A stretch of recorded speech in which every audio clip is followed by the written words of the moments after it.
Hello ਬੱਚੋ ਬੇਟੇ ਕੱਲ ਆਪਾਂ ਨਵਾਂ ਚੈਪਟਰ ਸ਼ੁਰੂ ਕੀਤਾ ਸੀ ਸਟੇਟਸ ਆਫ ਮੈਟਰ। ਠੀਕ ਹੈ, ਪਰ ਆਪਾਂ ਜਦੋਂ ਮੰਥਲੀ ਡਿਸਟ੍ਰੀਬਿਊਸ਼ਨ ਜਿਹੜੀ ਸਿਲੇਬਸ ਦੀ ਹੋਈ ਵੀ ਹੈ ਉਹਦੇ ਅਕੋਰਡਿੰਗ ਮੈਂ ਦੇਖਿਆ ਤਾਂ ਆਪਣੇ ਇਸ ਮੰਥ ਦੇ ਸਿਲੇਬਸ ਦੇ ਵਿੱਚ ਸਟੇਟਸ ਆਫ ਮੈਟਰ ਚੈਪਟਰ ਨਹੀਂ ਸੀ। ਆਪਾਂ ਸੀਰੀਅਲ ਵਾਈਜ਼ 5th ਚੈਪਟਰ ਮੈਂ ਸ਼ੁਰੂ ਕਰਤਾ ਸੀ, ਪਰ ਉਹ ਆਪਣੇ ਇਸ ਸਿਲੇਬਸ ਦੇ ਵਿੱਚ ਹੈ ਨਹੀਂ, ਉਹ ਅਗਲੇ ਮੰਥਸ ਦੇ ਵਿੱਚ ਆਏਗਾ। ਠੀਕ ਹੈ, ਤਾਂ ਇਸ ਮੰਥ ਦੇ ਵਿੱਚ ਹੁਣ ਜਿਹੜਾ ਸਿਲੇਬਸ ਦੇ ਵਿੱਚ ਸਾਡੇ ਚੈਪਟਰ ਹੈ ਉਹ ਹੈ ਹਾਈਡਰੋਜਨ। ਇਹ ਚੈਪਟਰ 9th ਹੈ। ਠੀਕ ਹੈ, 9th ਚੈਪਟਰ ਹੈ। ਤਾਂ ਅੱਜ ਆਪਾਂ ਬੇਟੇ ਨੈਕਸਟ ਚੈਪਟਰ ਸ਼ੁਰੂ ਕਰਦੇ ਹਾਂ ਹਾਈਡਰੋਜਨ। ਕਲੀਅਰ? ਹਾਈਡਰੋਜਨ ਬੇਟੇ ਸਾਨੂੰ ਪਤਾ ਹੈ ਕਿ ਸਾਡੇ ਪੀਰੀਓਡਿਕ ਟੇਬਲ ਦੇ ਵਿੱਚ ਪਹਿਲੇ ਨੰਬਰ ਤੇ ਜਿਹੜਾ ਐਲੀਮੈਂਟ ਆਉਂਦਾ ਹੈ ਉਹ ਹੈ hydrogen. Hydrogen is the first element in the periodic table. ਇਹਦਾ ਸਟਰਕਚਰ ਹੈ ਬੇਟਾ ਜਿਹੜਾ ਸਾਰੇ ਐਲੀਮੈਂਟਸ ਦੇ ਨਾਲੋਂ ਉਹ ਸਿੰਪਲੈਸਟ ਹੈ। ਇਹ ਸਿੰਪਲੈਸਟ ਕਿਉਂ ਹੈ ਬੇਟੇ?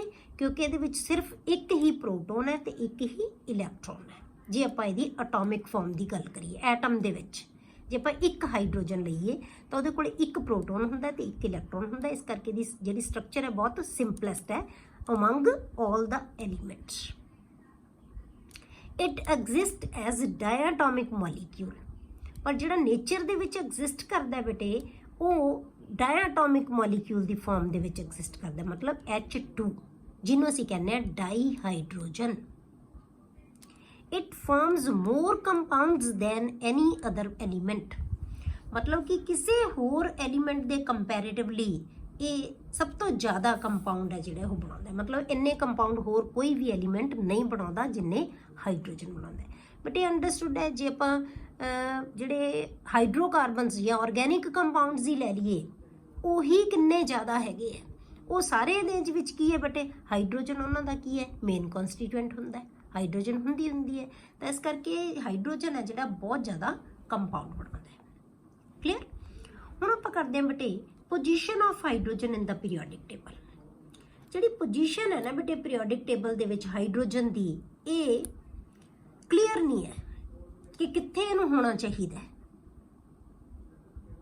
ਇਹ ਮਤਲਬ ਇੱਕ ਡਿਸਕਸ਼ਨ ਦਾ ਟੌਪਿਕ ਹੈ ਕਿ ਹਾਈਡਰੋਜਨ ਦੀ ਪੋਜੀਸ਼ਨ ਕਿੱਥੇ ਹੋਣੀ ਚਾਹੀਦੀ ਹੈ ਪੀਰੀਓਡਿਕ ਟੇਬਲ ਦੇ ਵਿੱਚ। ਇਹ ਬੇਟੇ ਦੋ ਗਰੁੱਪਸ ਦੇ ਨਾਲ ਇਹਦੀਆਂ ਪ੍ਰੋਪਰਟੀਜ਼ ਬਹੁਤ ਮਿਲਦੀਆਂ। ਇੱਕ ਤਾਂ ਅਲਕਲੀ ਮੈਟਲਸ ਪਹਿਲੇ ਗਰੁੱਪ ਦੇ ਨਾਲ ਜਿਨ੍ਹਾਂ ਦੇ ਵਿੱਚ ਇਹ ਰੱਖਿਆ ਹੋਇਆ ਹੈ। ਦੂਸਰਾ ਬੇਟੇ 17 ਗਰੁੱਪ ਦੇ ਨਾਲ ਜਿਨ੍ਹਾਂ ਨੂੰ ਅਸੀਂ ਹੈਲੋਜਨਸ ਕਹਿੰਦੇ ਆ, ਉਹਨਾਂ ਨਾਲ। ਦੋਨਾਂ ਦੇ ਨਾਲ ਹੀ ਇਹਦੀਆਂ ਪ੍ਰੋਪਰਟੀਜ਼ ਹੈ ਜਿਹੜੀਆਂ ਬਹੁਤ ਮਿਲਦੀਆਂ ਤੇ ਦੋਨਾਂ ਦੇ ਨਾਲ ਉਹਦੇ ਡਿਫਰੈਂਸਸ ਵੀ ਹੈਗੇ ਆ। ਕਲੀਅਰ? ਤਾਂ ਫਿਰ ਹੁਣ ਇਹਨੂੰ ਕਿੱਥੇ ਰੱਖਿਆ ਜਾਵੇ, ਇਹ ਕਿਸ ਵਜ੍ਹਾ ਕਰਕੇ ਰੱਖਿਆ ਹੈ ਪਹਿਲੀ ਪੋਜੀਸ਼ਨ ਦੇ ਉੱਤੇ, ਇਹ ਸਾਨੂੰ ਪਤਾ ਹੈ ਕਿਉਂਕਿ ਜਿਹੜਾ ਸਾਡਾ ਪੀਰੀਓਡਿਕ ਟੇਬਲ ਬਣਾਇਆ ਗਿਆ ਨਾ ਬੇਟੇ ਉਹ ਇਲੈਕਟ੍ਰੋਨਿਕ ਕਨਫਿਗੂਰੇਸ਼ਨ ਦੇ ਬੇਸ ਤੇ ਬਣਾਇਆ ਗਿਆ। ਤਾਂ ਇਲੈਕਟ੍ਰੋਨਿਕ ਕਨਫਿਗੂਰੇਸ਼ਨ ਦੇ ਅਕੋਰਡਿੰਗ ਇਹਦੇ ਕੋਲ ਇਹ ਪਹਿਲੀ ਪੋਜੀਸ਼ਨ ਤੇ ਹੀ ਆਉਂਦਾ। ਇਸ ਕਰਕੇ ਇਹਨੂੰ ਕੀ ਹੈ ਪਹਿਲੀ ਪੋਜੀਸ਼ਨ ਦੇ ਉੱਤੇ ਹੀ ਰੱਖਿਆ ਗਿਆ।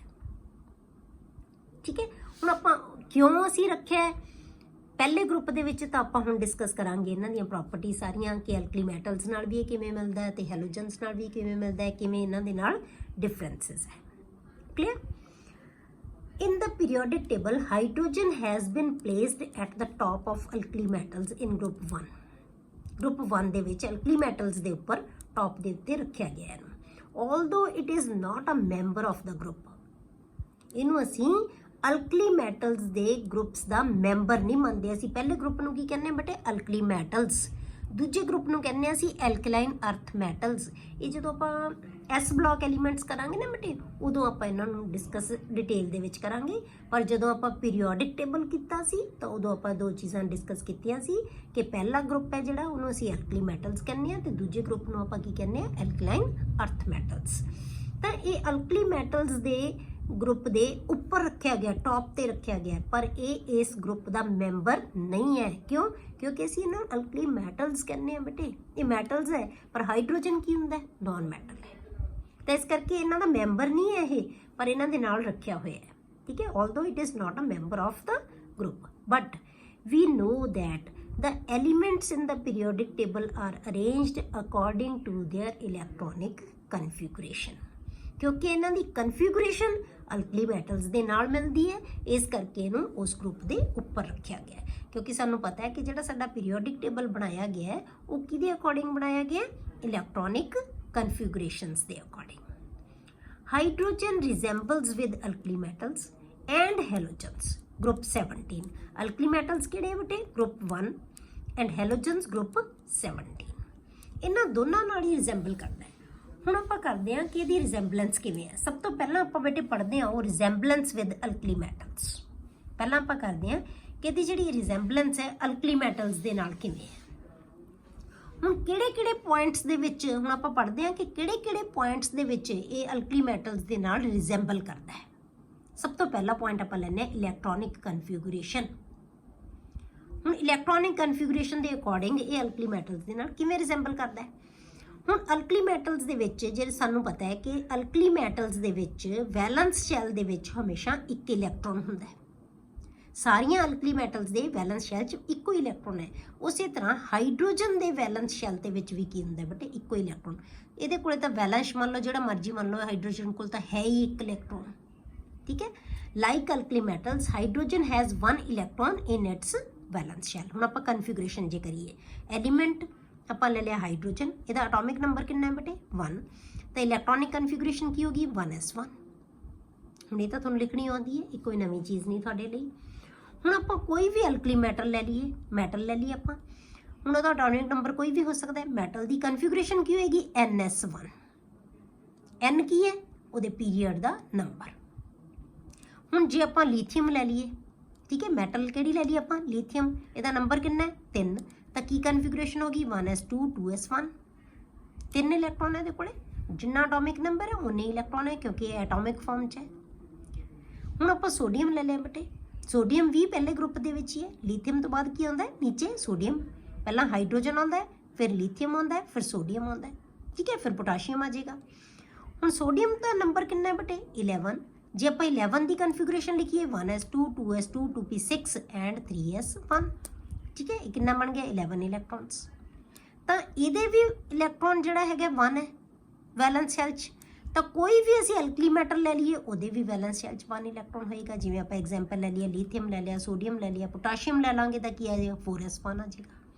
ਮਤਲਬ ਕਿ ਸਾਰਿਆਂ ਦੇ ਵੈਲੈਂਸ ਸ਼ੈਲ ਦੇ ਵਿੱਚ ਇੱਕ ਹੀ ਇਲੈਕਟ੍ਰੋਨ ਹੋਏਗਾ। ਤਾਂ ਇਸ ਕਰਕੇ ਇਲੈਕਟ੍ਰੋਨਿਕ ਕਨਫਿਗੂਰੇਸ਼ਨ ਦੇ ਬੇਸ ਤੇ ਇਹ ਅਲਕਲੀ ਮੈਟਲਸ ਦੇ ਨਾਲ ਰਿਜ਼ੈਂਬਲ ਕਰਦਾ ਹੈ, ਠੀਕ ਹੈ। ਹਾਈਡਰੋਜਨ ਹੈ ਜੋ ਅਗਲਾ ਜਿਹੜਾ ਆਪਾਂ ਲੈਂਦੇ ਹਾਂ, ਤੇ ਜਿਹੜਾ ਪ੍ਰੋਪਰਟੀ ਜਿਹਦੇ ਬੇਸ ਤੇ ਇਹ ਅਲਕਲੀ ਮੈਟਲਸ ਦੇ ਨਾਲ ਐਲੀਮੈਂਟ ਮੈਚ ਕਰਦਾ ਹੈ ਹਾਈਡਰੋਜਨ, ਤਾਂ ਕੀ ਹੈ ਲਾਈਕ ਅਲਕਲੀ ਮੈਟਲ ਇਲੈਕਟ੍ਰੋਪੋਜ਼ਿਟਿਵ ਕਰੈਕਟਰ। ਅਗਲਾ ਕੀ ਹੈ ਇਲੈਕਟ੍ਰੋਪੋਜ਼ਿਟਿਵ ਕਰੈਕਟਰ।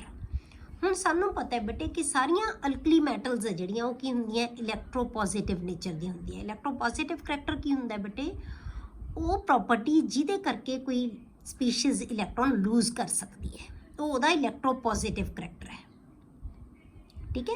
ਇਲੈਕਟ੍ਰੋਨ ਨੂੰ ਲੂਜ਼ ਕਰਨ ਦੀ ਟੈਂਡੈਂਸੀ ਹੈ ਜਿਹੜੀ ਉਹ ਕੀ ਹੁੰਦੀ ਹੈ ਅਲਕਲੀ ਮੈਟਲਸ ਦੇ ਕੋਲ ਬਹੁਤ ਜ਼ਿਆਦਾ ਹੁੰਦੀ ਹੈ। ਕਿਉਂਕਿ ਉਹਨਾਂ ਦੇ ਵੈਲੈਂਸ ਸ਼ੈਲ ਦੇ ਵਿੱਚ ਬੇਟੇ ਕੀ ਹੈ ਇੱਕੋ ਇਲੈਕਟ੍ਰੋਨ ਹੈ। ਤਾਂ ਇੱਕ ਇਲੈਕਟ੍ਰੋਨ ਲੂਜ਼ ਕਰਨ ਤੋਂ ਬਾਅਦ ਇਹਨਾਂ ਦਾ ਇੱਕ ਸ਼ੈਲ ਖਤਮ ਹੋ ਜਾਂਦਾ ਹੈ, ਤਾਂ ਸਾਈਜ਼ ਬਹੁਤ ਛੋਟਾ ਹੋ ਜਾਂਦਾ ਹੈ। ਇਹਨਾਂ ਦੀ એનર્ਜੀ ਹੈ ਜਿਹੜੀ ਕੀ ਹੋਏਗੀ ਬਹੁਤ ਘਟ ਜਾਏਗੀ। ਤਾਂ ਕੀ ਹੋਏਗਾ ਇਹ ਬਹੁਤ ਸਟੇਬਲ ਹੋ ਜਾਂਦੀ ਹੈ ਇੱਕ ਇਲੈਕਟ੍ਰੋਨ ਲੂਜ਼ ਕਰਕੇ। ਤਾਂ ਇਸ ਕਰਕੇ ਬਹੁਤ ਰਿਐਕਟਿਵ ਹੁੰਦੇ ਹੈ, ਬਹੁਤ ਈਜ਼ੀਲੀ ਇਹ ਆਪਣਾ ਇਲੈਕਟ੍ਰੋਨ ਲੂਜ਼ ਕਰ ਦਿੰਦੇ ਹੈ। ਆਇਓਨਾਈਜੇਸ਼ਨ ਇੰਥੈਲਪੀ ਬਹੁਤ ਘੱਟ ਹੁੰਦੀ ਹੈ, ਮਤਲਬ ਬਹੁਤ ਆਸਾਨੀ ਨਾਲ ਇਲੈਕਟ੍ਰੋਨ ਛੱਡ ਦਿੰਦੇ ਹੈ। ਇਹਨੂੰ ਅਸੀਂ ਇਲੈਕਟ੍ਰੋਪੋਜ਼ਿਟਿਵ ਕਰੈਕਟਰ ਕਹਿੰਦੇ ਹਾਂ। ਤਾਂ ਹੁਣ ਜੇ ਸਾਰੀਆਂ ਅਲਕਲੀ ਮੈਟਲਸ ਦਾ ਤਾਂ ਇਹ ਕਰੈਕਟਰ ਹੁੰਦਾ ਹੀ ਹੁੰਦਾ ਹੈ, ਇਸੇ ਤਰ੍ਹਾਂ ਹਾਈਡਰੋਜਨ ਦਾ ਵੀ ਇਲੈਕਟ੍ਰੋਪੋਜ਼ਿਟਿਵ ਕਰੈਕਟਰ ਹੁੰਦਾ ਹੈ। ਉਹ ਵੀ ਆਸਾਨੀ ਨਾਲ ਇਲੈਕਟ੍ਰੋਨ ਲੂਜ਼ ਕਰਕੇ ਮੋਨੋਵੈਲੈਂਟ ਕੈਟਾਇਨ ਬਣਾ ਲੈਂਦਾ ਹੈ। Like alkali metals hydrogen form monovalent cation. Monovalent ਦਾ ਮਤਲਬ ਇੱਕ ਵੈਲੈਂਸੀ ਹੋਵੇ ਜਿਹੜੀ ਇੱਕ ਇਲੈਕਟ੍ਰੋਨ ਲੂਜ਼ ਕਰੇ, ਠੀਕ ਹੈ, ਕਿਉਂਕਿ ਇਹਨਾਂ ਕੋਲ ਹੈ ਹੀ ਇੱਕ ਇਲੈਕਟ੍ਰੋਨ, ਤਾਂ ਇੱਕ ਇਲੈਕਟ੍ਰੋਨ ਹੀ ਲੂਜ਼ ਕਰਨਗੇ। ਤਾਂ ਮੋਨੋਵੈਲੈਂਟ ਕੈਟਾਇਨ ਬਣਾ ਲੇਗਾ ਬਾਈ ਲੂਜ਼ਿੰਗ 1 ਇਲੈਕਟ੍ਰੋਨ। ਤਾਂ ਆਪਾਂ ਕੀ ਕਰਿਆ ਹਾਈਡਰੋਜਨ ਨੇ ਇੱਕ ਇਲੈਕਟ੍ਰੋਨ ਲੂਜ਼ ਕੀਤਾ ਤਾਂ ਕੀ ਬਣਾ ਲਿਆ H ਪੋਜ਼ਿਟਿਵ। ਇਸੇ ਤਰ੍ਹਾਂ ਅਲਕਲੀ ਮੈਟਲਸ ਵੀ ਕੀ ਕਰਦੀਆਂ ਬੇਟੇ, ਕੋਈ ਵੀ ਅਲਕਲੀ ਮੈਟਲ ਲੈ ਲਓ ਉਹ ਇੱਕ ਇਲੈਕਟ੍ਰੋਨ ਲੂਜ਼ ਕਰਕੇ ਮੈਟਲ ਪੋਜ਼ਿਟਿਵ ਬਣਾ ਲੇਗਾ। ਜਿਵੇਂ ਆਪਾਂ Na ਦੀ ਐਗਜ਼ਾਮਪਲ ਲੈ ਲਈ ਤਾਂ Na ਪੋਜ਼ਿਟਿਵ ਬਣ ਗਿਆ। ਤਾਂ ਸਾਰੇ ਮੈਟਲਸ ਦੀ ਇਹਨਾਂ ਦੀ ਜੇ ਪੋਟਾਸ਼ੀਅਮ ਇੱਕ ਇਲੈਕਟ੍ਰੋਨ ਲੂਜ਼ ਕਰੇਗਾ ਤਾਂ K ਪੋਜ਼ਿਟਿਵ ਬਣ ਜਾਏਗਾ। ਮਤਲਬ ਸਾਰੀਆਂ ਹੀ ਅਲਕਲੀ ਮੈਟਲਸ ਮੋਨੋਵੈਲੈਂਟ ਕੈਟਾਇਨਸ ਬਣਾਉਂਦੀਆਂ ਬਾਈ ਦ ਲਾਸ ਆਫ 1 ਇਲੈਕਟ੍ਰੋਨ। ਇਸੇ ਤਰ੍ਹਾਂ ਹਾਈਡਰੋਜਨ ਵੀ ਮੋਨੋਵੈਲੈਂਟ ਕੈਟਾਇਨ ਬਣਾਉਂਦਾ ਹੈ ਬਾਈ ਦ ਲਾਸ ਆਫ 1 ਇਲੈਕਟ੍ਰੋਨ। ठीक है। ਇਹਨੂੰ H ਪੋਜ਼ਿਟਿਵ ਨੂੰ, ਇਹ ਇੱਕ ਬਹੁਤ ਸਪੈਸ਼ਲ ਸਪੀਸ਼ੀਜ਼ ਹੈ ਬੇਟੇ ਜਿਹਨੂੰ ਅਸੀਂ ਕਹਿੰਦੇ ਆ ਪ੍ਰੋਟੋਨ। H ਪੋਜ਼ਿਟਿਵ ਕੀ ਹੈ? ਪ੍ਰੋਟੋਨ। ਜੇ ਇੱਕ ਇਲੈਕਟ੍ਰੋਨ ਆਪਣਾ ਇੱਕੋ ਹੀ ਇਲੈਕਟ੍ਰੋਨ ਹੈ, ਉਹੀ ਇਲੈਕਟ੍ਰੋਨ ਲੂਜ਼ ਕਰਨ ਤੋਂ ਬਾਅਦ ਇਹ ਪੋਜ਼ਿਟਿਵਲੀ ਚਾਰਜ ਸਪੀਸ਼ੀਜ਼ ਬਣ ਜਾਂਦੀ ਹੈ ਜਿਹਨੂੰ ਅਸੀਂ ਕੀ ਕਹਿੰਦੇ ਆ? ਪ੍ਰੋਟੋਨ। ਠੀਕ ਹੈ। ਤਾਂ ਇਹਦਾ ਮਤਲਬ ਹਾਈਡਰੋਜਨ ਦਾ ਇਲੈਕਟ੍ਰੋ ਪੋਜ਼ਿਟਿਵ ਕਰੈਕਟਰ ਵੀ ਹੈਗਾ ਜਿਵੇਂ ਕਿ ਅਲਕਲੀ ਮੈਟਲਸ ਦੇ ਵਿੱਚ ਹੁੰਦਾ ਹੈ। ਕਲੀਅਰ ਹੋ ਗਿਆ। ਨੈਕਸਟ ਪ੍ਰੋਪਰਟੀ ਕਰਦੇ ਹਾਂ ਬੇਟੇ ਆਪਾਂ ਇਹਨਾਂ ਦੀ ਆਕਸੀਡੇਸ਼ਨ ਸਟੇਟ। ਹੁਣ ਆਕਸੀਡੇਸ਼ਨ ਸਟੇਟ ਕੀ ਹੁੰਦੀ ਹੈ ਕਿ ਕਿੰਨੀਆਂ ਸਪੀਸ਼ੀਜ਼ ਨੇ ਜਿਹੜਾ ਹੈਗਾ ਦੂਸਰੀ ਸਪੀਸ਼ੀਜ਼ ਦੇ ਨਾਲ ਇਹ ਕੰਬਾਈਨ ਹੋ ਸਕਦਾ ਹੈ, ਉਹਦੀ ਆਕਸੀਡੇਸ਼ਨ ਸਟੇਟ ਹੈ। compounds of both hydrogen and alkali metals show positive oxidation, positive 1 oxidation state। ये positive 1 oxidation state show करते हैं, मतलब कि एक इलेक्ट्रॉन लूज कर सकते हैं या एक इलेक्ट्रॉन शेयर कर सकते हैं। ठीक है, या लूज करनगे या शेयर, जे मतलब इन्हां दी कंबाइनिंग कैपेसिटी कितनी है? तो एक इन्हां दी कंबाइनिंग कैपेसिटी की है 1 है, सिर्फ एक ही एटम दे नाल कंबाइन कर सकते हैं, दैट इज HCl। तो इत्थे इहदी ऑक्सीडेशन स्टेट की होगी बेटे? इहदी -1 है, इहदी +1 है। इसी तरह इन्हें तो हाइड्रोजन ने बना लिया क्लोरीन नाल, इसी तरह Na ने भी Cl नाल जो कंपाउंड बनाया तो इहदी +1, इहदी -1। तो सोडियम की भी +1 ऑक्सीडेशन स्टेट है, हाइड्रोजन की भी 1 ऑक्सीडेशन स्टेट है, +1 ऑक्सीडेशन स्टेट है। तो इसका मतलब दोनों की ऑक्सीडेशन स्टेट है जी हाइड्रोजन की भी ते अल्कली मैटल्स की भी, वो कितनी होंदी है? +1। ठीक है, इस फॉर्म दे विच भी ये अल्कली मैटल्स दे नाल रिजेंबल करता है। अगली जी प्रॉपर्टी जिहदे करके रिजेंबल करता है बेटे, एफिनिटी फॉर इलैक्ट्रोनैगेटिव एलीमेंट। हुण इलैक्ट्रोनैगेटिव एलीमेंट दे वल इन्हां दी एफिनिटी हुंदी है, मतलब बहुत ईजीली उन्होंने रिएक्ट कर लेंगे इलैक्ट्रोनैगेटिव एलीमेंट के नाल। इलैक्ट्रोनैगेटिव किहड़े हुंदे एलीमेंट बेटे? जिन्हां दे विच जिहड़े इलैक्ट्रॉन नूं गेन करन दी टेंडेंसी हुंदी है, उहनूं असीं इलैक्ट्रोनैगेटिव एलीमेंट कहने आ। ठीक है, जिन्हां कोल इलैक्ट्रॉन नूं गेन करन दी टेंडेंसी हुंदी है वो इलैक्ट्रोनैगेटिव एलीमेंट हुंदे आ, उहनां दे नाल बहुत आसानी नाल इह रिएक्ट कर लेंदे आ। Both hydrogen and alkali metals are electropositive in nature. सानू पता है कि आप हुणे करैक्टर करके हसे इलैक्ट्रोपॉजिटिव किहड़े हुंदे कि आसानी नाल इलैक्ट्रॉन लूज कर सकते हैं, अल्कली मैटल्स भी ते हाइड्रोजन भी। दे रेडिली कंबाइन विद इलैक्ट्रोनैगेटिव एलीमेंट्स। हुण आपां इलैक्ट्रॉन कित्थे जाएगा इन्हां दा जिहड़ा लूज करनगे, वो कौन गेन करेगा? इलैक्ट्रोनैगेटिव स्पीशीज़ उहनूं अट्रैक्ट कर लेगी। ठीक है, क्योंकि इन्हां दी टेंडेंसी है इलैक्ट्रॉन नूं लूज करन दी, इन्हां दा इलैक्ट्रोपॉजिटिव करैक्टर है, इसे करके जिहड़ी स्पीशीज़ इलैक्ट्रॉन गेन कर सकदियां उन्हां नूं असीं इलैक्ट्रॉन नैगेटिव कहने आ ते उन्हां दे नाल बहुत ईजीली ये कंबाइन कर लैंदे आ। ठीक है, तो हुण ये कंबीनेशन की है? कंपाउंड ऑफ हाइड्रोजन आपां करिए, आ इलैक्ट्रोनैगेटिव स्पीशीज़ है, ये इलैक्ट्रोनैगेटिव स्पीशीज़ है, इन्हां दोनों दे नाल हाइड्रोजन है कंबाइन हो गए, इन्हें ऑक्सीजन नाल मिल के H2O बना लिया, क्लोरीन नाल मिल के HCl बना लिया। क्लीयर हो गया। तो हुण की है तुहाडे कोले? इसे तरह असीं अल्कली मैटल का कंपाउंड देखिए जी। अल्कली मैटल चों आपां किहदे ले लिया? सोडियम दे, ओ दे नाल Na2O बना लिया, इन्हें भी O दे नाल कंबाइन होया सी, ये भी O दे नाल कंबाइन होके ऑक्साइड बना लिया। इसी तरह HCl दे नाल कंबाइन होया सी, Na भी Cl दे नाल कंबाइन हो गया। ये भी इलैक्ट्रोनैगेटिव स्पीशीज़ है, ये भी इलैक्ट्रोनैगेटिव स्पीशीज़ है। दोनों इलैक्ट्रोनैगेटिव स्पीशीज़ नाल हाइड्रोजन भी अटैच हो सकता है, दोनों इलैक्ट्रोनैगेटिव स्पीशीज़ नाल सोडियम भी अटैच हो सकता है। उसी तरह ਇਹਦੀ भी टेंडेंसी हैगी है इलैक्ट्रोनैगेटिव स्पीशीज़ नाल अटैच होने की, ਇਹਦੀ भी टेंडेंसी हैगी इलैक्ट्रोनैगेटिव स्पीशीज़ नाल अटैच होने की। क्लीयर हो गया। इस करके ਇਹਦੀ एफिनिटी है फॉर इलैक्ट्रोनैगेटिव एलीमेंट। तो ये प्रॉपर्टीज़ बेटे जिहदे करके जिहड़े हाइड्रोजन है वो किहदे नाल मैच करदी है? अल्कली मैटल्स दे नाल। हुण आपां करदे हां बेटे अल्कली मैटल्स दे नालों ਇਹਦਾ डिफरेंस किवें है, डिफर किवें करदी है ये अल्कली मैटल। आपां क्यों कहने कि अल्कली मैटल दे नाल इहनूं नहीं रखना चाहिए सी? क्योंकि आपां कहा ना कि इसकी पोजीशन क्लीयर नहीं है। तो भी ये क्यों, किहड़ियां जिहड़ियां प्रॉपर्टीज़ है जिहदे करके अल्कली मैटल्स दे नाल ये मैच नहीं हुंदी हाइड्रोजन दी। ठीक है, alkali metals are typical metals. Alkali metals की है? मैटल्स है, टिपिकल मैटल्स है, but hydrogen is a non metal. मतलब की है? बिल्कुल अपोजिट प्रॉपर्टी ये मैटल्स है ते प्रॉपर की है टिपिकल नॉन मैटल है। क्लीयर। तो ਆਪਾਂ ਕਹਿੰਦੇ ਆ ਕਿ ਇੱਕ ਗਰੁੱਪ ਦੇ ਵਿੱਚ ਅਸੀਂ ਉਹ ਮੈਂਬਰ ਰੱਖਦੇ ਆ ਜਿਨ੍ਹਾਂ ਦੀਆਂ ਪ੍ਰੋਪਰਟੀਜ਼ ਤਕਰੀਬਨ ਸੇਮ ਹੁੰਦੀਆਂ। ਕਲੀਅਰ। ਪਰ ਇਹਦੀ ਬਿਲਕੁਲ ਇਹ ਪ੍ਰੋਪਰਟੀ ਕਿ ਇਹਦਾ ਨੇਚਰ ਹੀ ਇਹਦੀ ਤਾਂ ਬਿਲਕੁਲ ਬਦਲ ਗਈ। ਇਹ ਮੈਟਲਸ ਹੈ, ਇਹ ਕੀ ਹੈ ਨॉन ਮੈਟਲ ਹੈ। दूसरी चीज़ हाइड्रोजन इज डायटोमिक। हाइड्रोजन है वो की है H2 है जिमें डायटोमिक फॉर्म दे विच ही एग्जिस्ट करती है। While alkali metals are monoatomic in nature. ये मोनोएटॉमिक है। लिथियम Na ये डायटोम ऐ नहीं कि Na2 बना के रहेगा, नो ये एटॉमिक फॉर्म दे विच मतलब जे आपां नेचर दे विच इन्हां नूं कंबाइंड फॉर्म दे विच नहीं आपां देख रहे इन्हां नूं, ठीक है। ये भी एक कंबाइंड फॉर्म दे विच जे आपां देखिए कि नेचर च एग्जिस्ट किवें करदे आ सोडियम, वो कल्ला Na दी फॉर्म दे विच ही एग्जिस्ट करेगा, ठीक है। ये किवें करेगा H दी फॉर्म च एग्जिस्ट नहीं करेगा, ये हमेशा H2 दी फॉर्म दे विच एग्जिस्ट करेगा। तो ये डायटोमिक है। Alkali metals are monoatomic in nature. अगली प्रॉपर्टी है जिहड़े बटे जिहदे करके ये रिजेंबल नहीं करता या डिफरेंट है अल्कली मेटल्स नालों, वो है ionisation enthalpy of hydrogen is very high. Ionisation enthalpy मतलब की है कि हाइड्रोजन दे विचों इलैक्ट्रॉन नूं रिमूव करन वास्ते जिन्नी एनर्जी चाहिदी है वो की है बेटे बहुत ज़्यादा होंदी है। तो आयनाइजेशन एंथैल्पी बहुत ज़्यादा होंदी है as compared to alkali metals. Alkali metals दे कंपैरेटिवली मतलब जी आयनाइजेशन एंथैल्पी है ना बेटे जी हाइड्रोजन दी वो होंदी है। जे तुहानूं याद होवे तो आपां एटॉमिक स्ट्रक्चर दे विच आपां एनर्जीज़ कीतियां सीगियां, उत्ते आपां हाइड्रोजन दी आपां एनर्जी कीती सी, 1 इलैक्ट्रॉन स्पीशीज़ दी एनर्जीज़ कट करी सी आपां, ठीक है। पहले शैल दे विच कितनी एनर्जी होंदी है, दूजे शैल दे विच कितनी एनर्जी कीता सी आपां। उत्थे आपां पढ़िया सी कि हाइड्रोजन दी एनर्जी कितनी होंदी है 1312, ठीक है, किलो जूल्स पर मोल एनर्जी होंदी है। आयनाइजेशन एंथैल्पी है जिहड़ी इलैक्ट्रॉन नूं रिमूव करन दी एनर्जी है जिहड़ी हाइड्रोजन दी। पर जिहड़ी अल्कली मैटल्स दी है बेटे इन्हां दी तो बहुत घट होंदी है, ठीक है, 500 तो भी घट होंदी है इन्हां दी, तो मतलब बहुत ज़्यादा फर्क है आयनाइजेशन एंथैल्पी का।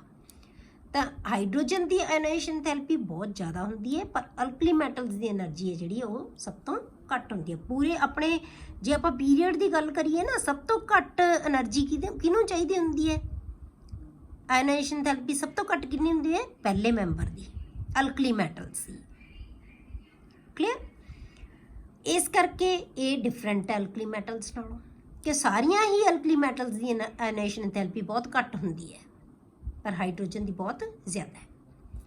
अगला जिहड़ा प्रॉपर्टी है जिहड़ी जिहदे करके ये डिफरेंट है, compounds of hydrogen are mainly covalent.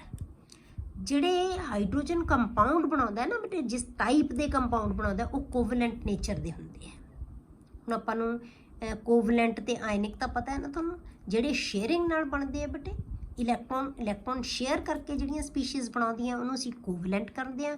जिहड़े इलैक्ट्रॉन दी ट्रांसफर नाल बनदे हैं बेटे उहनां नूं असीं आयनिक बॉन्ड कहंदे हां। मतलब एक स्पीशीज़ इलैक्ट्रॉन छड्ड दिंदी है, दूजी स्पीशीज़ इलैक्ट्रॉन गेन कर लैंदी है, उहनूं असीं आयनिक कंपाउंड कहंदे हां। तो जिहड़े शेयरिंग नाल बनदे हैं, ट्रांसफर नहीं हुंदी इलैक्ट्रॉन दी, शेयर करदे हैं आपस च, उहनूं कोवेलेंट कहंदे। तो हाइड्रोजन आम तौर पर कोवेलेंट कंपाउंड बनाता है, पर जिहड़े अल्कली मैटल्स आम तौर पर आयनिक कंपाउंड्स बनाते हैं। जिवें आप एग्जाम्पल ले लिए HCl है, H2O है, एक ही है बाय शेयरिंग ऑफ इलैक्ट्रॉन बने हुए हैं। पर जिहड़े अल्कली मैटल्स है एक ही बनाते NaCl, KF, एक ही है आयनिक कंपाउंड्स है बेटे। Na इलैक्ट्रॉन लूज करेगा, Cl इलैक्ट्रॉन गेन करेगा, ठीक है। एक ही है शेयर करनगे आपस च इलैक्ट्रॉन, ये ਜਿਹੜੇ ਹੈਗੇ ट्रांसफर कर देंगे इलैक्ट्रॉन, तो इन्हों असी आयनिक कंपाउंड्स कहते हैं, ठीक है। तो एक कंपाउंड का डिफरेंस हो गया। हुण ये प्रॉपर्टीज़ है बेटे जिन्हां करके जिहड़े हाइड्रोजन है वो अल्कली मैटल्स नालों डिफरेंट है, ठीक है। हुण आपां करदे हां बेटे कि रिजेंबलेंस विद हैलोजन्स। हुण हैलोजन्स दे नाल आपां किवें रिजेंबल करा, आपां क्या कि दो ग्रुप्स नाल रिजेंबल करदे हां हाइड्रोजन, ग्रुप 1 ते ग्रुप 17 जिन्हों असी हैलोजन्स कहते हैं, ठीक है, जिन्हों असी हैलोजन्स कहते हैं। सब तो पहला आप लेने electronic configuration. Both hydrogen and halogens require one electron to have the configuration of the nearest noble gas। Hydrogen ਨੂੰ ਵੀ ਤੇ ਹੈਲੋਜਨਸ ਨੂੰ ਵੀ ਦੋਨਾਂ ਨੂੰ ਹੀ ਸਿਰਫ ਇੱਕ ਇਲੈਕਟ੍ਰੋਨ ਚਾਹੀਦਾ ਹੁੰਦਾ ਹੈ ਤਾਂ ਉਹਨਾਂ ਦੀ ਕਨਫੀਗੂਰੇਸ਼ਨ ਹੈ ਬੇਟੇ ਉਹ ਨੋਬਲ ਗੈਸ ਵਰਗੀ ਕਨਫੀਗੂਰੇਸ਼ਨ ਬਣ ਜਾਂਦੀ ਹੈ, ਉਹਨਾਂ ਦੀ ਨੀਅਰੈਸਟ ਨੋਬਲ ਗੈਸ ਵਰਗੀ ਬਣ ਜਾਂਦੀ ਹੈ। ਜਿਵੇਂ ਆਪਾਂ ਐਗਜ਼ਾਮਪਲ ਲਈਏ ਹਾਈਡਰੋਜਨ 1s1 ਹੈ, ਇਹਨੇ ਇੱਕ ਇਲੈਕਟ੍ਰੋਨ ਗੇਨ ਕੀਤਾ ਤਾਂ ਕੀ ਬਣ ਗਿਆ H ਨੈਗੇਟਿਵ 1s2 ਬਣ ਗਿਆ। ਇਹਦੀ ਕਨਫੀਗੂਰੇਸ਼ਨ ਕਿਹਦੇ ਵਰਗੀ ਬਣ ਗਈ ਬੇਟੇ ਹੀਲੀਅਮ ਵਰਗੀ। ਹੀਲੀਅਮ ਦਾ ਨੰਬਰ ਕਿੰਨਾ ਹੁੰਦਾ 2, ਇਹਦੀ ਕਨਫੀਗੂਰੇਸ਼ਨ ਕੀ ਹੁੰਦੀ ਹੈ 1s2। ਇੱਕ ਇਲੈਕਟ੍ਰੋਨ ਦੇ ਨਾਲ ਇਹਦੀ ਕਨਫੀਗੂਰੇਸ਼ਨ ਹੀਲੀਅਮ ਵਰਗੀ ਬਣ ਗਈ। ਇਸੇ ਤਰ੍ਹਾਂ ਹੈਲੋਜਨਸ ਆਪਾਂ F ਲਿਆ, ਇਹਦੀ ਕਨਫੀਗੂਰੇਸ਼ਨ ਹੈ 1s2 2s2 2p5। ਇਹਨੇ ਇੱਕ ਇਲੈਕਟ੍ਰੋਨ ਗੇਨ ਕੀਤਾ ਬੇਟੇ ਤਾਂ ਕੀ ਬਣ ਗਿਆ 1s2 2s2 2p6 F negative ਦੀ। ਇਹਦੀ ਕਨਫੀਗੂਰੇਸ਼ਨ ਕਿਹਦੇ ਵਰਗੀ ਹੈ ਬੇਟੇ ਨਿਓਨ ਵਰਗੀ। ਮਤਲਬ ਕਿ ਇੱਕ ਇਲੈਕਟ੍ਰੋਨ ਦੇ ਗੇਨ ਨਾਲ ਹਾਈਡਰੋਜਨ ਦੀ ਵੀ ਤੇ ਹੈਲੋਜਨਸ ਦੀ ਵੀ ਕਨਫੀਗੂਰੇਸ਼ਨ ਕਿਹਦੇ ਵਰਗੀ ਬਣ ਜਾਂਦੀ ਹੈ ਬੇਟੇ ਅਪ ਦੀ ਨੀਅਰੈਸਟ ਨੋਬਲ ਗੈਸ ਵਰਗੀ। ਜਿਵੇਂ ਆਪਾਂ ਇੱਥੇ ਆਪਾਂ ਲੈ ਲਈਏ ਕਲੋਰੀਨ, ਕਲੋਰੀਨ ਦੀ ਇੱਥੇ ਕੀ ਆਏਗਾ 3p5 ਆ ਜਾਏਗਾ। ਇੱਕ ਇਲੈਕਟ੍ਰੋਨ ਗੇਨ ਕਰੇਗਾ ਤਾਂ ਇੱਥੇ ਕੀ ਬਣ ਗਿਆ 3p6 ਬਣ ਜਾਏਗਾ। ਇਹਦੀ ਕਨਫੀਗੂਰੇਸ਼ਨ ਹੈ ਜਿਹੜੀ ਉਹ ਕਿਹਦੇ ਵਰਗੀ ਬਣ ਜਾਣੀ ਹੈ ਬੇਟੇ ਆਰਗਨ ਵਰਗੀ। 18 ਇਲੈਕਟ੍ਰੋਨ ਜਿਹੜਾ 17 ਨੰਬਰ ਹੁੰਦਾ ਕਲੋਰੀਨ ਦਾ, ਇੱਕ ਇਲੈਕਟ੍ਰੋਨ ਗੇਨ ਕਰਕੇ ਕੀ ਬਣ ਜਾਏਗਾ 18 ਤੇ 18 ਕਿਹਦਾ ਹੁੰਦਾ ਆਰਗਨ ਦਾ, ਤਾਂ ਆਰਗਨ ਵਰਗੀ ਕਨਫੀਗੂਰੇਸ਼ਨ ਬਣ ਜਾਏਗੀ। ਮਤਲਬ ਸਾਰੀਆਂ ਹੈਲੋਜਨਸ ਇੱਕ ਇਲੈਕਟ੍ਰੋਨ ਗੇਨ ਕਰਕੇ ਹੈਲੋਜਨ ਵਰਗੀ ਨੋਬਲ ਗੈਸ ਵਰਗੀ ਕਨਫੀਗੂਰੇਸ਼ਨ ਹੈ ਜਿਹੜੀ ਉਹ ਬਣ ਜਾਂਦੀ ਹੈ। ਇਸੇ ਤਰ੍ਹਾਂ ਹਾਈਡਰੋਜਨ ਨੇ ਵੀ ਇੱਕ ਇਲੈਕਟ੍ਰੋਨ ਗੇਨ ਕਰਕੇ ਨੋਬਲ ਗੈਸ ਵਰਗੀ ਕਨਫੀਗੂਰੇਸ਼ਨ ਬਣਾ ਲਈ। ਦੂਸਰੀ ਪ੍ਰੋਪਰਟੀ ਬੇਟੇ ਜਿਹਦੇ ਕਰਕੇ ਇਹ ਮੈਚ ਕਰਦਾ ਹੈ ਹੈਲੋਜਨਸ ਦੇ ਨਾਲ ਆਇਓਨਾਈਜੇਸ਼ਨ ਐਂਥੈਲਪੀ। ਆਪਾਂ ਕਿਹਾ ਸੀ ਕਿ ਜਦੋਂ ਡਿਫਰੈਂਸ ਕਰਿਆ ਸੀ ਆਪਾਂ ਅਲਕਲੀ ਮੈਟਲਸ ਨਾਲੋਂ ਡਿਫਰੈਂਸ ਦੇ ਵਿੱਚ ਕੀਤਾ ਸੀ ਕਿ ਅਲਕਲੀ ਮੈਟਲਸ ਦੇ ਕੰਪੈਰੀਟਿਵਲੀ ਜਿਹੜੇ ਹਾਈਡਰੋਜਨ ਦੀ ਆਇਓਨਾਈਜੇਸ਼ਨ ਐਂਥੈਲਪੀ ਬਹੁਤ ਜ਼ਿਆਦਾ ਹੁੰਦੀ ਹੈ, ਪਰ ਇਹ ਆਇਓਨਾਈਜੇਸ਼ਨ ਐਂਥੈਲਪੀ ਹੈਲੋਜਨਸ ਦੇ ਨਾਲ ਕੰਪੇਰੇਬਲ ਹੁੰਦੀ ਹੈ। ਕੰਪੇਰੇਬਲ ਦਾ ਮਤਲਬ ਉਹਨਾਂ ਦੇ ਤਕਰੀਬਨ ਨੇੜੇ ਤੇੜੇ ਹੁੰਦੀ ਹੈ।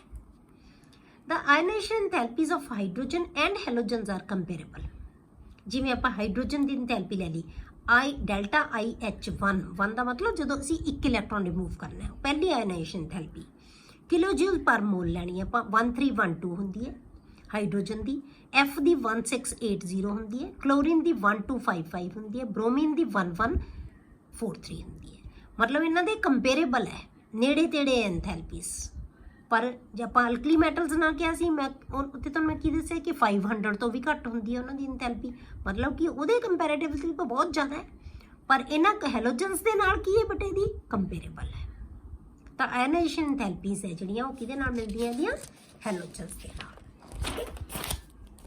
ਅਗਲੀ ਆਪਾਂ ਲੈਂਦੇ ਹਾਂ ਬੇਟੇ ਪ੍ਰੋਪਰਟੀ ਜਿਹਦੇ ਕਰਕੇ ਇਹ ਮੈਚ ਕਰਦਾ ਹੈਲੋਜਨਸ ਦੇ ਨਾਲ ਇਲੈਕਟ੍ਰੋਨੈਗੇਟਿਵ ਕਰੈਕਟਰ। ਹੁਣ ਇਲੈਕਟ੍ਰੋਨੈਗੇਟਿਵ ਕਰੈਕਟਰ ਇਹਦੇ ਕੋਲ ਇਲੈਕਟ੍ਰੋਨੈਗੇਟਿਵ ਕਰੈਕਟਰ ਵੀ ਹੈ ਕਿਉਂਕਿ ਇਲੈਕਟ੍ਰੋਨ ਗੇਨ ਵੀ ਕਰ ਸਕਦਾ ਹੈ। Like halogens hydrogen can form monovalent anion by accepting 1 electron. ਜਿਵੇਂ ਇਲੈਕਟ੍ਰੋਨ ਲੂਜ਼ ਕਰਕੇ ਇਹਨੇ ਕੀ ਹੈ ਕੈਟਾਇਨ ਬਣਾਇਆ ਸੀ, ਉਸੇ ਤਰ੍ਹਾਂ ਇਹ ਇਲੈਕਟ੍ਰੋਨ ਗੇਨ ਕਰਕੇ ਐਨੋਇਨ ਬਣਾ ਲੈਂਦਾ ਹੈ। H+ electron gives H negative. ਇਸੇ ਤਰ੍ਹਾਂ ਹੈਲੋਜਨਸ ਵੀ ਕੀ ਕਰਨਗੀਆਂ ਆਪਾਂ ਇੱਥੇ Cl ਲਿਖਤਾ ਇੱਥੇ X ਵੀ ਲਿਖ ਸਕਦੇ ਹਾਂ। Cl+ electron gives Cl negative, ਇੱਥੇ X ਵੀ ਲਿਖ ਸਕਦੇ ਹੋ। X ਅਸੀਂ ਹੈਲੋਜਨਸ ਨੂੰ X ਨਾਲ ਰਿਪਰੈਜ਼ੈਂਟ ਕਰਦੇ ਹਾਂ ਬੇਟੇ, ਕੋਈ ਵੀ ਹੈਲੋਜਨ ਹੈ ਉਹਨੂੰ X ਲਿਖ ਦਿਓ। ਉਹ ਫਲੋਰੀਨ ਵੀ ਹੋ ਸਕਦੀ ਹੈ, ਕਲੋਰੀਨ ਵੀ ਹੋ ਸਕਦੀ ਹੈ, ਬ੍ਰੋਮੀਨ ਵੀ ਹੋ ਸਕਦੀ ਹੈ, ਆਇਓਡੀਨ ਵੀ ਹੋ ਸਕਦੀ ਹੈ। ਠੀਕ ਹੈ, ਤਾਂ ਸਾਰੇ ਹੈਲੋਜਨ ਦੀ ਟੈਂਡੈਂਸੀ ਹੈ ਕਿ ਇਲੈਕਟ੍ਰੋਨ ਗੇਨ ਕਰਕੇ ਆਪਦਾ ਨੈਗੇਟਿਵ ਜਾਂ ਐਨੋਇਨ ਬਣਾ ਲੈਂਦੀ ਹੈ। ਤਾਂ ਸੇਮ ਪ੍ਰੋਪਰਟੀ ਇਹਦੇ ਕੋਲ ਵੀ ਹੈਗੀ ਹੈ, ਪਰ ਇਹ ਬਹੁਤ ਇੰਨੀ ਜ਼ਿਆਦਾ ਨਹੀਂ ਬਣਾਉਂਦਾ ਪਰ ਬਣਾ ਸਕਦਾ ਹੈ। ਕਲੀਅਰ। ਅਗਲਾ ਹੈ diatomic nature. Hydrogen and halogens both are diatomic in nature. ਇਹ ਮੋਲੀਕੂਲਰ ਫਾਰਮ ਦੇ ਵਿੱਚ ਜਿਵੇਂ ਹਾਈਡਰੋਜਨ H2 ਦੀ ਫਾਰਮ ਦੇ ਵਿੱਚ ਰਹਿੰਦਾ ਹੈ ਨਾ, ਇਸੇ ਤਰ੍ਹਾਂ ਸਾਰੀਆਂ ਹੈਲੋਜਨਸ ਵੀ ਡਾਇਆਟੋਮਿਕ ਹੈ। F2 Cl2 Br2 I2 ਇਹ ਸਾਰੀਆਂ ਹੈਲੋਜਨਸ ਕੀ ਹੈ ਡਾਇਆਟੋਮਿਕ। ਇਹ ਵੀ ਡਾਇਆਟੋਮਿਕ ਹੈ ਤੇ ਹਾਈਡਰੋਜਨ ਵੀ ਕੀ ਹੈ ਬੇਟੇ ਡਾਇਆਟੋਮਿਕ ਜਾਂ ਡਾਇਆਟੋਮਿਕ। ਠੀਕ ਹੈ, ਹੁਣ ਆਪਾਂ ਕੀ ਕਹਤਾ ਬੇਟੇ ਅਗਲੀ ਪ੍ਰੋਪਰਟੀ ਹੈ ਜਿਹੜੀ ਨਾਨ ਮੈਟੈਲਿਕ ਕਰੈਕਟਰ। ਅਗਲੀ ਪ੍ਰੋਪਰਟੀ ਹੈ ਉਹ ਨਾਨ ਮੈਟੈਲਿਕ ਕਰੈਕਟਰ ਹੈ। ਜੇ ਆਪਾਂ ਪਹਿਲੀ ਪ੍ਰੋਪਰਟੀ ਜਿਹੜੀ ਡਿਫਰੈਂਸਿਸ ਕੀਤਾ ਸੀ ਅਲਕਲੀ ਮੈਟਲਸ ਦੇ ਨਾਲ, ਆਪਾਂ ਕਿਹਾ ਸੀ ਕਿ alkali metals are metals typical metals and hydrogen is non metal. ਤਾਂ ਹੈਲੋਜਨਸ ਹੈ ਬੇਟੇ ਸਾਰੀਆਂ ਉਹ ਕੀ ਹੁੰਦੀਆਂ ਨॉन ਮੈਟਲਸ ਹੁੰਦੀਆਂ ਤੇ ਹਾਈਡਰੋਜਨ ਵੀ ਕੀ ਹੈ non metal. Hydrogen and halogens both are typical non metals. ਇਸ ਕਰਕੇ ਇਹਨਾਂ ਦੀ ਪ੍ਰੋਪਰਟੀ ਹੈ ਜਿਹੜੀ ਹੈਲੋਜਨਸ ਨਾਲ ਮਿਲਦੀ ਹੈ। ਅਗਲਾ ਹੈ ਨੇਚਰ ਆਫ ਕੰਪਾਊਂਡਸ। ਆਪਾਂ ਕਿਹਾ ਸੀ ਕਿ ਹਾਈਡਰੋਜਨ ਆਮ ਤੌਰ ਤੇ ਕੋਵੈਲੈਂਟ ਕੰਪਾਊਂਡਸ ਬਣਾਉਂਦਾ ਹੈ, ਠੀਕ ਹੈ, ਪਰ ਹੈਲੋਜਨਸ ਕੀ ਅਲਕਲੀ ਮੈਟਲਸ ਕੀ ਕਰਦੇ ਹਾਂ ਅਸੀਂ ਆਇਨਿਕ ਕੰਪਾਊਂਡ, ਪਰ ਹੈਲੋਜਨਸ ਵੀ ਕੀ ਬਣਾਉਂਦੀਆਂ ਕੋਵੈਲੈਂਟ ਕੰਪਾਊਂਡਸ ਬਣਾਉਂਦੀਆਂ ਜਿਵੇਂ hydrogen many compounds of hydrogen and halogens are covalent in nature। ਜਿਵੇਂ ਸਪੋਜ਼ ਕਰੋ ਹਾਈਡਰੋਜਨ ਨੇ C ਦੇ ਨਾਲ ਕੰਪਾਊਂਡ ਬਣਾਇਆ CH4, SI ਦੇ ਨਾਲ ਕੰਪਾਊਂਡ ਬਣਾ ਲਿਆ SiH4। ਇਹ ਦੋਨੋਂ ਕੰਪਾਊਂਡ ਕੀ ਹੈ ਬੇਟੇ ਕੋਵੈਲੈਂਟ ਕੰਪਾਊਂਡਸ ਆਫ ਹਾਈਡਰੋਜਨ ਹੈ। ਇਸੇ ਤਰ੍ਹਾਂ ਇਹਨਾਂ ਦੋਨਾਂ ਨਾਲ ਕਲੋਰੀਨ ਨੇ ਵੀ ਕੰਪਾਊਂਡ ਬਣਾ ਲਿਆ, ਕਾਰਬਨ ਨਾਲ ਕਲੋਰੀਨ ਨੇ ਕੰਪਾਊਂਡ ਬਣਾ ਲਿਆ CCl4 ਬਣਾ, H4 ਦੀ ਥਾਂ ਤੇ Cl4 ਆ ਗਿਆ, H4 ਦੀ ਥਾਂ ਤੇ Cl4 ਆ ਗਿਆ, SiCl4 ਬਣਾ ਲਿਆ।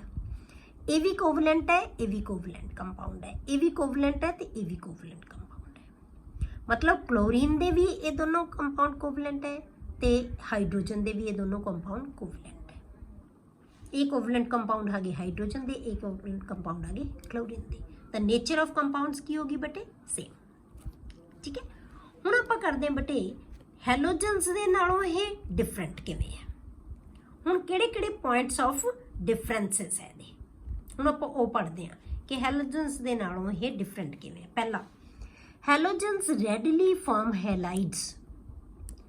ਹੁਣ ਆਪਾਂ ਪੜ੍ਹਿਆ ਸੀ ਇਲੈਕਟ੍ਰੋਨੈਗੇਟਿਵ ਕਰੈਕਟਰ, ਆਪਾਂ ਕਿਹਾ ਸੀ ਕਿ H ਇਲੈਕਟ੍ਰੋਨ ਗੇਨ ਕਰ ਸਕਦਾ, ਪਰ ਮੈਂ ਤੁਹਾਨੂੰ ਕੀ ਕਿਹਾ ਸੀ ਕਿ ਉਹ ਈਜ਼ੀਲੀ ਨਹੀਂ ਕਰਦਾ, ਕਰ ਲੈਂਦਾ ਹੈ, ਪਰ ਜਿਹੜੀਆਂ ਹੈਲੋਜਨਸ ਹੈ ਬਹੁਤ ਈਜ਼ੀਲੀ ਹੈਲਾਈਡਸ ਬਣਾਉਂਦੀਆਂ ਬੇਟੇ। ਹੈਲੋਜਨਸ ਨੂੰ ਕਾਹਦੇ ਨਾਲ ਲਿਖਦੇ ਆਪਾਂ X।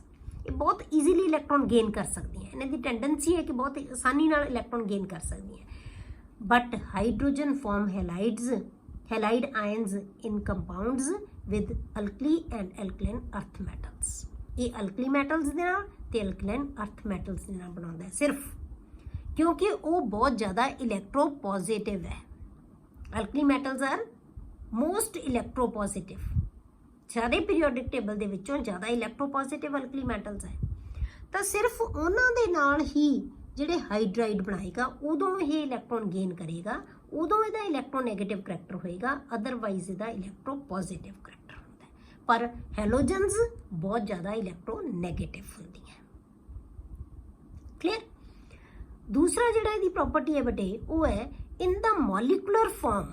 ਮੋਲੀਕੂਲਰ ਫਾਰਮ ਜਦੋਂ ਇਹਦੀ ਬਣਾਈਏ ਆਪਾਂ, ਮੋਲੀਕਿਊਲ ਬਣਾਉਂਦਾ ਜਦੋਂ H, ਉਦੋਂ ਜਾਂ H ਬਣਾਉਂਦਾ ਜਾਂ ਹੈਲੋਜਨਸ ਬਣਾਉਂਦੀ ਹੈ, ਤਾਂ halogens atoms have 3 unshared pair of electrons. Unshared electron pairs ਉਹਨਾਂ ਕੋਲੇ 3 ਹੁੰਦੇ ਆ, ਮਤਲਬ 6 ਇਲੈਕਟ੍ਰੋਨ ਹੁੰਦੇ ਆ ਜਦੋਂ ਉਹ ਮੋਲੀਕਿਊਲ ਬਣਾ ਲੈਂਦੇ ਆ। But hydrogen do not have any ਸੱਚ ਪੇਅਰ, ਉਹਦੇ ਕੋਲ ਕੋਈ ਵੀ ਅਨਸ਼ੇਅਰਡ ਪੇਅਰ ਨਹੀਂ ਹੁੰਦਾ। ਜਿਵੇਂ ਆਪਾਂ H ਇਹਦੇ ਕੋਲ ਇੱਕੋ ਇਲੈਕਟ੍ਰੋਨ ਸੀ, ਇਹਨੇ ਸ਼ੇਅਰ ਕਰ ਲਿਆ, ਇਹਦੇ ਕੋਲ ਵੀ ਇੱਕੋ ਇਲੈਕਟ੍ਰੋਨ ਸੀ, ਇਹਨੇ ਸ਼ੇਅਰ ਕਰ ਲਿਆ। ਕਲੋਰੀਨ ਕੋਲੇ ਵੈਲੈਂਸ ਸ਼ੈਲ ਦੇ ਵਿੱਚ ਬੇਟੇ 7 ਇਲੈਕਟ੍ਰੋਨਸ ਹੁੰਦੇ ਆ, ਤਾਂ ਇੱਕ ਇਲੈਕਟ੍ਰੋਨ ਇਹਨੇ ਸ਼ੇਅਰ ਕਰ ਲਿਆ, 6 ਇਲੈਕਟ੍ਰੋਨ ਇਹਦੇ ਕੋਲੇ ਪਏ ਆ, 6 ਇਲੈਕਟ੍ਰੋਨ ਇਹਦੇ ਕੋਲ ਪਏ ਆ। ਤਾਂ ਮੋਲੀਕੂਲਰ ਫਾਰਮ ਦੇ ਵਿੱਚ ਜਦੋਂ ਹੈਲੋਜਨਸ ਹੁੰਦੀਆਂ ਉਹਦੇ ਕੋਲੇ 3 electron pair, lone pair of electron ਹੁੰਦੇ ਆ ਜਾਂ in the form of unshared pair ਹੁੰਦੇ ਆ। ਇਹਦੇ ਕੋਲ ਕੋਈ ਵੀ ਅਨਸ਼ੇਅਰਡ ਪੇਅਰ ਇਲੈਕਟ੍ਰੋਨ ਦਾ ਨਹੀਂ ਹੁੰਦਾ। ਅਗਲਾ ਜਿਹੜਾ ਪੁਆਇੰਟ ਆਫ ਡਿਫਰੈਂਸ ਹੈ ਬੇਟੇ ਉਹ ਹੈ the oxides of halogens are generally acidic। ਜਿਹੜੇ ਹੈਲੋਜਨਸ ਆਪਣੇ ਆਕਸਾਈਡ ਬਣਾਉਂਦੀਆਂ ਨਾ ਉਹਨਾਂ ਦੀ ਨੇਚਰ ਹੁੰਦੀ ਹੈ ਐਸਿਡਿਕ ਨੇਚਰ ਦੇ ਆਕਸਾਈਡ ਬਣਾਉਂਦੇ ਆ। ਜਿਵੇਂ Cl2O7 ਇਹ ਕੀ ਹੈ, ਇੱਕ ਐਸਿਡਿਕ ਆਕਸਾਈਡ ਹੈ। ਬਟ ਜਿਹੜੇ ਹਾਈਡਰੋਜਨ ਆਕਸਾਈਡ ਬਣਾਉਂਦੇ ਆ ਉਹ ਨਿਊਟਰਲ ਹੁੰਦਾ ਹੈ। ਕੀ ਆਕਸਾਈਡ ਹੈ ਹਾਈਡਰੋਜਨ ਦੇ ਆਕਸਾਈਡ ਨੂੰ ਕੀ ਕਹਿੰਦੇ ਆ ਅਸੀਂ ਵਾਟਰ, H2O। ਇਹ ਵਾਟਰ ਹੈ, ਇਹਦੀ ਨੇਚਰ ਹੈ ਜਿਹੜੀ ਉਹ ਕੀ ਹੈ ਬੇਟੇ ਉਹ ਨਿਊਟਰਲ ਹੈ। ਠੀਕ ਹੈ। ਅੱਗੋਂ ਬੇਟੇ ਆਪਾਂ ਕਰਾਂਗੇ ਹੁਣ ਡਾਈ ਹਾਈਡਰੋਜਨ, ਨੈਕਸਟ ਲੈਕਚਰ ਦੇ ਵਿੱਚ ਆਪਾਂ ਡਿਸਕਸ ਕਰਾਂਗੇ।